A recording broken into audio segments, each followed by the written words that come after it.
Hi everyone, welcome back to the Financial Plan. Today we begin our workshop on the creation of wealth. We have concluded our workshop on the protection of wealth as well as medical aid. Much of what we're going to share with you throughout this workshop is going to be applicable for everyone, but we'll be referring specifically in certain instances to the South African landscape. So Jason, why should we start with your long-term savings? Well, in South Africa, the state hasn't got enough money to look after us when we stop working one day. So as an incentive for us to provide for our own retirement, we get a tax incentive for doing so. Okay. And then Dylan, how does this work? Well, Jean-Luc, legislatively, we can contribute up to 27.5% of our total income into an approved retirement product. And this is going to be completely tax deductible against our marginal tax rate. So the maximum annual contribution allowed as a deduction is 350,000 Rand per annum. All right, and then you mentioned the marginal tax rate. What is that? Yeah, so the South African Revenue Service, or SARS, has actually, they produce a set of tax tables every year where our annual income is grouped into those variable marginal bands between 18 and 45%. And we obviously will fall into some spectrum of these bands and calculate our average rate of tax, which is the actual physical tax that we will pay. The important thing to note is that when we do get our retirement rebate, it is calculated on our marginal rate of tax, which is often a lot higher than our average rate. True. Yep. So then, is it fair to say that one will receive a rebate equal to the value of the marginal tax rate, as well as whatever the portfolio performs at? Exactly. Your marginal tax rebate is almost a guaranteed return on investment. Okay. And then, Jason, what are the products that can be used to take advantage of what Dylan's been explaining to us? Okay. Well, firstly, an employer can put in a pension fund in place for the company, and that typically you'd want employees to have compulsory membership towards that. And that's typically also around about between 10 and 50% of payroll, where the company would match the employee's contribution towards the fund as well. And then you could typically also have risk benefits associated with that as well. Okay, and then you mentioned the risk benefits. So do these also form part of the pension fund? Well, it can be a pure investment.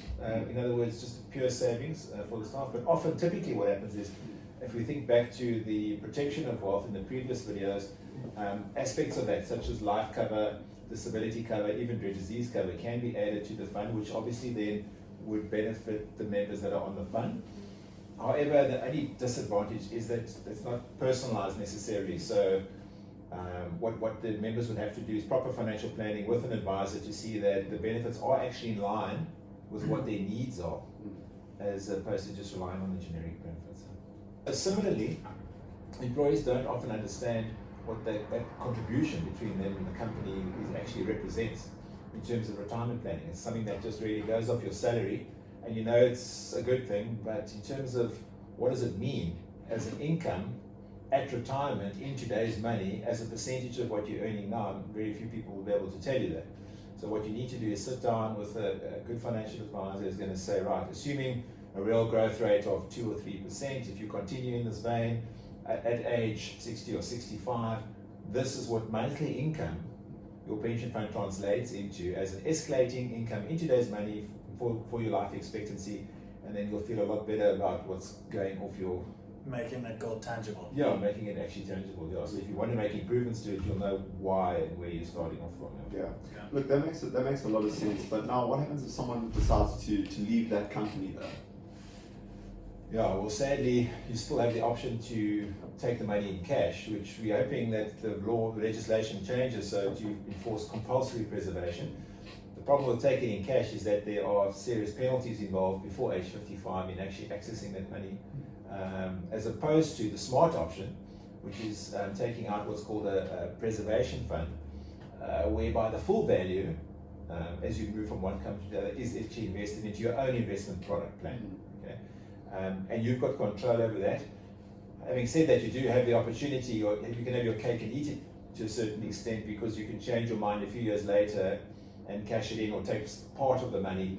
And in the meantime, you've had the full growth. Yeah, and I mean, obviously, you wouldn't recommend taking any of that money out. in those preservation funds, as you mentioned. But yeah, Yeah. interesting. But Dylan, are there any other products that one could be looking at to supplement this? Yeah, Jean-Luc, so if you don't have a pension fund through your employer, you can actually supplement your retirement with your own personal and portable pension fund, being your retirement annuity. So this is actually structured in the same way as a pension fund, except as Jay had mentioned now, you can't have your own cake and eat it because you can't actually access this fund before age 55. And that's actually a good thing because what we normally see is if that was accessible before retirement age, it would be very unlikely that those funds would have actually been used for the specific purpose. You can, if you emigrate or Yeah, you so can if access you, the only way before 55 is through immigration. through immigration, if you become disabled or you pass or you away. pass away. Yeah. Okay, cool. And I mean, are there any other advantages that people should be aware of?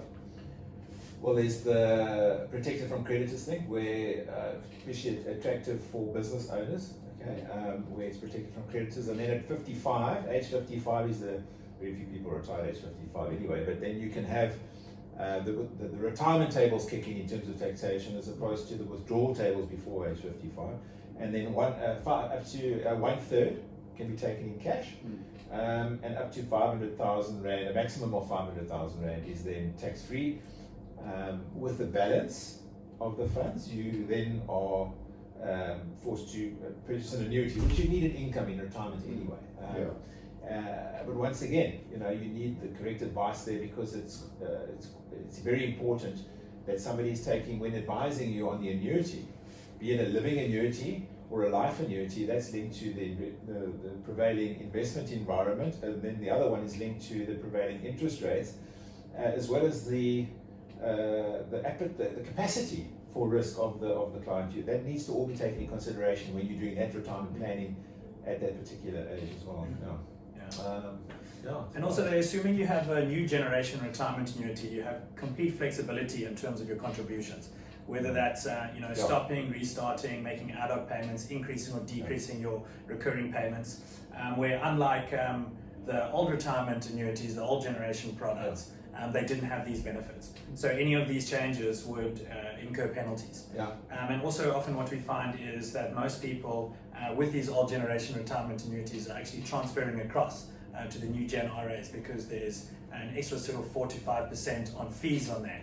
So the new generation retirement annuities actually have a very low cost fee structure, just making the investment vehicle much more streamlined and tax efficient as well. The other main reason for that, you haven't experienced that, but is that the commission used to be up front end loaded on the old generation retirement annuities. You wouldn't know that. Okay, so and that made it very expensive and inflexible and would incur penalties and stuff. So that's why so many people are going like, right, let me move across as well. Sure. All right, guys. Well, yeah, thanks so much for joining us today. I think we've covered everything in terms of the retirement annuities, and we've discussed the tax efficient products available. One thing we'll also be discussing next week in our next video is the tax-free savings plan, which can also be used to supplement one's retirement income. But people must not also forget about other asset classes that need to be built into your retirement planning, such as share portfolio that can pay you dividends, business interests, that can also provide you with dividends going down the line, property that can provide you with rental income, as well as a certain amount of cash that also needs to be available. And these exercises need to be done, with an accredited financial advisor who's going to use, an effective software program to help you run these calculations. As it's very hard to know in these times, where one is going to be, financially standing in the next 40, 30, 20, even 10 years time. Hence why when you're in your early 20s, it is so imperative to do these exercises, with a proper financial planner, so that you can start to appreciate the value of compound interest as well as the cost of delay. And that is why it's so important to get used to living off 85% of your salary and saving 15%, as opposed to living off 100%, and regretting it down the line. But thanks so much for your time, and we'll see you next week where we go into the tax-free savings plan. Cheers for now. And guys, please don't forget to like and subscribe.